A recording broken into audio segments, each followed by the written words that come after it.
Duelist here, coming at you with another One Piece video, and in today's One Piece video, we are finally going to start reviewing cards, guys. We are going to be reviewing all the leaders coming out in OP07, and I'm going to be giving you my thoughts and opinions on every single leader. So, without further ado, guys, we're going to go ahead and get into this, talk about them, and hopefully you will enjoy it. So, let's go ahead and begin with the first one that we're going to be talking about, which is Foxy, the antagonist of Luffy in one of the worst arcs of all of One Piece, Long Ring, Long Land.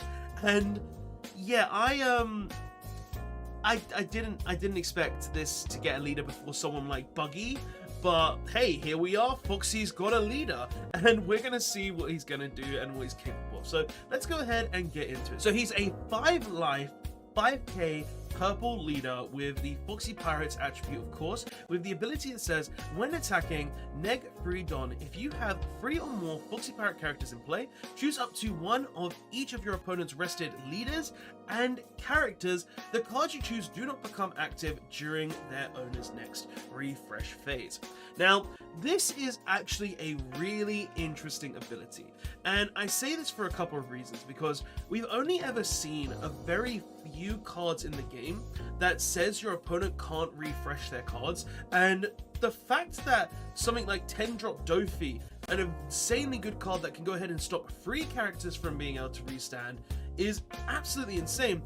Foxy here, he can do it on 2 characters for the cost of 3 Don. Now, this ability, in my personal opinion, has a lot of potential in a lot of different ways, because depending on the Foxy Pirate cards we get as support going further, if we get a stage that gives you Don, if we get cards that can go ahead and give you Don throughout the entire deck, then this ability is going to be absolutely insane. And I love how they did the thematical thing where Foxy has like 2 hands to go ahead and use 2 slow beams to essentially be able to render your opponent's leader and one of their really good characters unable to be used at all. So this is actually a really cool ability. This is a really cool card in my opinion, and going forward, if we get a lot of cards such as like Bon Clay or other things that can just go ahead and give you more Don, I can see this leader being very good in the late game and being a very powerful leader going forward. Now, it does obviously have the restriction where you have to have 3 Foxy Pirate characters on the board,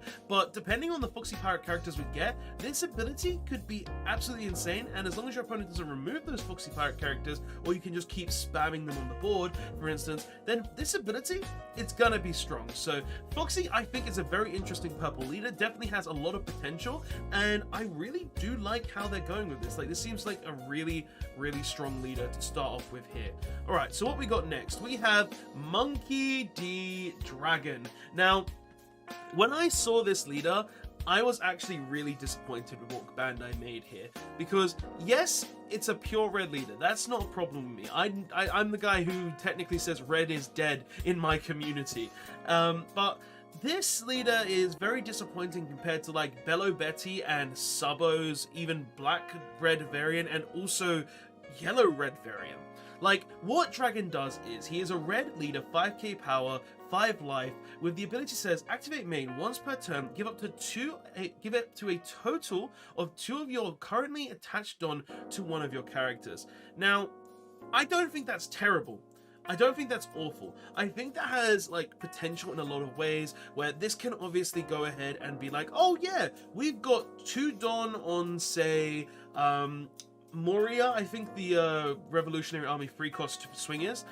We can go ahead and move that onto something like Ivankov to be able to use this ability. That's pretty good. But when you've got stuff like Bello Betty that says you can discard a Revolutionary Army and increase 3 characters' power by 3k, when you've got something like Subbo that says you can attach 2 Don to Subbo to be able to bounce a 7k power or more character to the life and then give another character 2k power, I feel like there's just way better Revolutionary Army leaders out there in comparison to Dragon here, which I find is very disappointing, because this card could have been very strong if they just gave it something extra, or just something nice. Like, just give it something that means that yes, you can use the total of 2 Don extra. You're essentially getting a 12 Don usage in a turn, which is interesting, but it doesn't really do anything else, and it is generic, which is nice. So I guess you could use this with any red deck, but stuff like Zoro is just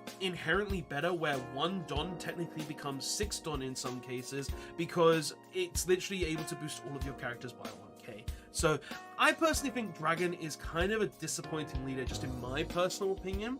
So maybe some of the support we get down the line will make it seem better and mean that all these characters have to have 2 Don on them. But with the Revolutionary Army stuff we've got right now that just says you need to have 7k power to be able to utilize their abilities, it feels very lackluster to me, and I feel like it could have been done in a better way.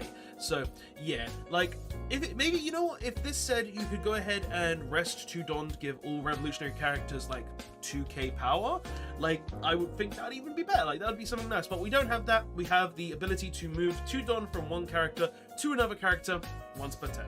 So I'm just not a big fan of this. I feel like it could have been a lot better. Next, we have Jewelry Bonnie. Ah, nice. We have Jewelry Bonnie, a green leader with 5 life, 5k power, and is a supernova with the Bonnie Pirates attributes. Now, this makes me personally happy, because seeing a supernova leader again means that we're getting more supernova cards, and the Bonnies from the World Championship or the Euro Championship are gonna be pretty good to have now. So this is actually an interesting card to see getting released as a leader. But what is its ability? So when opponent attacks once per turn, you can use 1 Dom and rest up to one of your opponent's leaders or characters. This is actually very interesting, and that's because this technically has the ability of like Perona, or the 8 or 7 drop Dofi, where during the opponent's turn, you can go ahead and rest something that they're swinging with, which is actually pretty decent. It means that you're going to have that 1 Don up every turn though, which is a bit of a downside to the card, because leaving that 1 Don up could be utilized to go ahead and do a swing, go ahead and be used to do whatever you need to do. But having the ability to just go ahead and rest one of your opponent's characters or leader gives this card a lot of different options. Say your opponent has like 2 10k characters on the board, this means that you can go ahead and rest one of those 10k characters for the price of 1 Don. So this actually has a lot of utility in my personal opinion, and could be a very niche leader when I think about it. Like, I don't think it's going to be an absolutely insane leader. I feel like it's going to have like a lot of play, just because I think people enjoy Bonnie. I think people like the card, and I personally like this art. I think it's a little whitened obviously on the picture that I've got, but this is just what I was able to find, and I think this leader is very decent. I just feel like depending on the support we get, depending on what decks are like at the time of this card's release, we'll see a lot of changes depending on how good this card will be. But I do like the ability they've placed on it. Maybe they could have added something extra where it didn't have to utilize the 1 Don, but I don't know, I feel like they could have done something a little more with this character. Maybe if it wasn't once per turn, or maybe like twice per turn, it could have been better. But I don't know, I feel like that could be a bit too broken on a leader as well. But it seems like a very interesting leader that could be utilized with a lot of different green decks, and I know that green is still the worst color in the game, so giving more to green, or giving some really good leader abilities such as this to green, will just bring the deck up a bit, especially seeing as green right now isn't really the best color. But let's go on to the next one, which is the Boa Hancock leader. Now, I know a lot of people are interested in this one because obviously it's Boa Hancock. So what does she do? So she is a blue leader, 5 life, 5k power, 7 Wars of the Sea attribute with the Kuja Pirates attribute as well. Ability is, during your turn, once per turn, you may activate this when a character leaves play from one of your abilities. If you have 5 or less cards in your hand, draw 1 card. I don't like that. I don't like that, and I'm gonna say this for a reason. I don't like this ability. Like, yes, it's nice that it hand cycles, but I feel like the purple-blue Croc is kind of just better. Like, thinking about it, purple-blue Croc essentially has the same ability where if you use an event, which is a much wider scale of what you could potentially use, then you get to go ahead and draw 1 card if you have 4 or less cards in hand. Well, I believe it's 4 or less cards.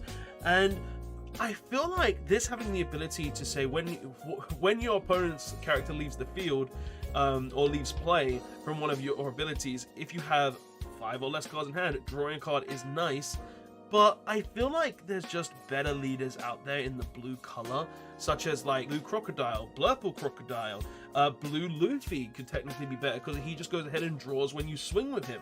Like, I feel like there are better choices that you could potentially play outside of Boa, but to see what more support the deck gets, because if they get a ton of cards that say, oh, I get to make you leave the play, or you just can't be on the field, or stuff like that. Like, I feel like if they get a lot of Kuja Pirate characters that just go ahead and start making things leave the board, this could be very, very insane. But with what we've got right now, I don't think it's very good. I feel like it's interesting and decent, but I'm not a big fan of this leader. I don't think it's insane. I don't think it's great. I think it's okay and definitely an option, but I'm not a big fan because, like, yeah, being able to use like 3,000 worlds to get rid of a character is good, but I can also do that in Blurple Croc and have access to the entire purple arsenal as well, which is kinda decent in my opinion. So yeah, it's a different leader with different utilities, so it could have different play potential, but for me right now, not sold on it. Not sold on it. Not terrible, but not, there's just better options in my opinion. Okay, and next, the second to last leader, we have Lucci. Okay, Rob Lucci getting another black leader.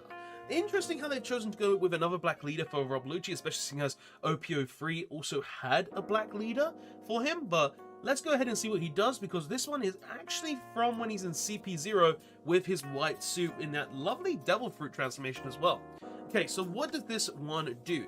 So he's a black 5-life leader with 5k power, the CP0 typing, and its ability is when attacking, you may trash the top 2 cards of your deck, give up to one of your opponent's characters -1 cost for this turn. I don't really like it. I'm gonna be honest. I think there are just better leaders. Like, you've got Sakazuki out there that already does the same thing without having to trash 2 cards and can also draw you a card on top by trashing one from your hand. So you're getting that cycling ability while also changing your hand at the same time, which is nice. You've got, like, the original Rob Lucci that can go ahead and get a double swing pretty much if you kill a character. Like, you've got a lot of different characters out there already that, in my opinion, are just better than this. There are a lot of leaders right now that I think are just better, that have the same ability. Like, you can even play like Smoker, which just goes ahead and gives you the free decrease for 1 Don, and if you put a 0 cost on the board, it goes up to 7k. So I'm not a fan. I'm really not a fan of Rob Lucci. I feel like Rob Lucci is a bit of a disappointment here. And yes, there are potential things you could do with him. Going into OP07, I do realize that, where you're trashing 2 cards each turn. You're going to be putting like Rebecca's, you're going to be putting like Borsalinos, Granus, Spandums, all of these things into your trash, which you can eventually end up reviving with something like Gecko Moria, for instance, that can play a 4 cost and then a 2 or less cost, I believe it is, from your trash. But I just feel like the decrease 1 is a bit weak in comparison to what it could have had. Like, if it was 2 cards to decrease by 2 cost, okay, you got something going there. You got something nice. You get to go ahead and decrease character by 2 cost for 1 swing, and it kind of means that it has a utility over all these other leaders that exist that can already decrease by 1 cost. But I feel like this leader is just a little underwhelming in comparison, and depending on if all the new CP cards we get are leader locked, then I think that all the black cards we get from this might just end up going into like Sakazuki, or might just end up going into like the original Rob Lucci, or could even go into Smoker, or like just any other black deck out there that can utilize them. Hell, it could probably even go into Gecko Moria and just be used there. So yeah, trashing 2 every turn is interesting, but the decrease 1 cost I think is just a bit too low in my personal opinion for this leader. So it's a little underwhelming, but I feel like it will have its place. Obviously trashing 2 will be useful in some cases, but I don't know. I'm just iffy on this leader overall. And then the last leader, we have the man with the biggest brain in the world. We have Dr. Vegapunk. Okay, so Dr. Vegapunk is the new yellow leader. What does he do? So, yellow leader, OP07, 2 life, 5k power, egghead / scientist attributes. This leader cannot attack.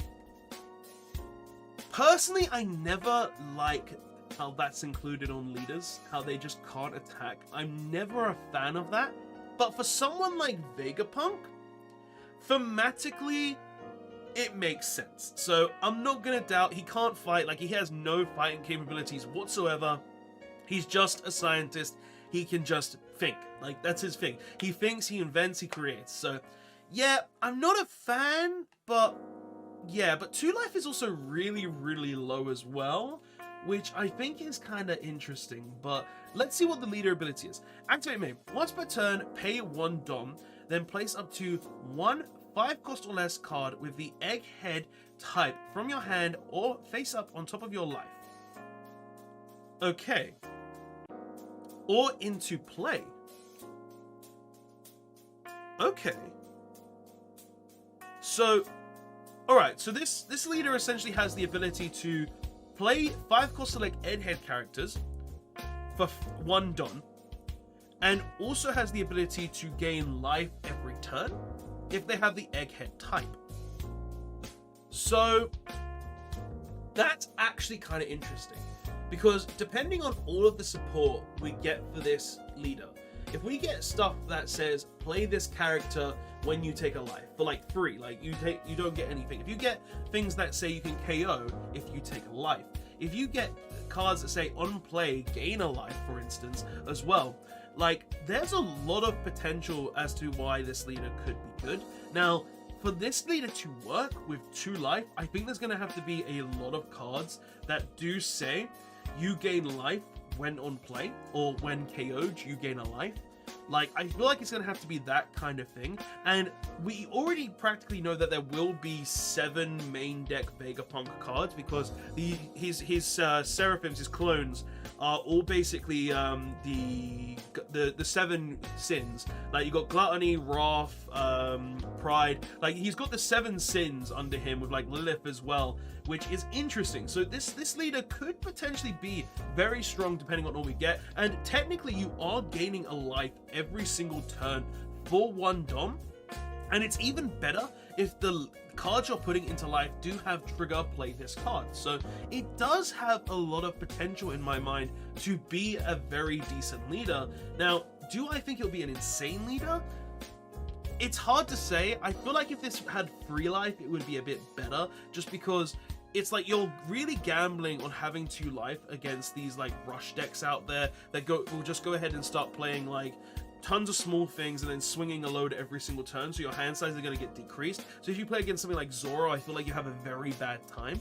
But if you go into like a grind game situation against something like, I don't know, Katakuri, Big Mom, these other decks out there, and you'll get to play these characters for free, or you get to go ahead and gain life for pretty much free, I feel like this does have kind of a lot of potential, just being able to play 5-cost characters for 1 Don, or being able to gain life pretty much every single turn. Like, it does have a lot of utility in my personal opinion. So Vegapunk is the most interesting leader, I would say, in this set, because he has the most potential in this set, in my opinion. Just being that he can gain life every turn, he can go ahead and cheat out 5-cost characters, similar to something like Iceberg, but Iceberg has like 5 life, whereas this has 2 life, so it is like a difference there. But I feel like this does have a lot of potential here, so it's very interesting to see. But guys, that is all the leaders for this video. These are all the OP07 leaders coming out. Honestly, I like Vegapunk the most out of all of them. Like, he is the most interesting leader in my personal opinion, just because he's the first 2 life leader. He's the first leader that can basically go ahead and play characters for free and also go ahead and get life for free. Like, he has 2 very good built-in effects pretty much, which is nice. And I really do like him for that, because of, like, it's interesting. It's a very different way to play One Piece, and depending on what he gets, he could be very, very insane. So I really do like him. He's probably my favorite in this set. Like, Rob Lucci is, like, to me, I don't really like him too much. Boa is another interesting one, which I think does have potential, but there's just better options. Bonnie, I think Bonnie could be very strong depending on the Supernova support we get, so that's something that's definitely interesting to come out. Dragon, there's just better Revolutionary Army leaders in my personal opinion, sadly. And also we've got Foxy, who has a very, very good ability, but if he doesn't have like a stage or characters that can get him done every turn, I feel like it's going to be very unfortunate for him in the long run. But guys, tell me what your thoughts are on every one of these leaders. Tell me what you think are the best leaders. Which leader are you probably going to play when it comes to OP07? What are you going to start testing? I would very much love to hear your thoughts and opinions on this in the comment section below. And guys, thank you so much for watching. Please don't forget to like, comment, subscribe, and I'll see you guys in the next one. Absolute Duelist signing out. Later all.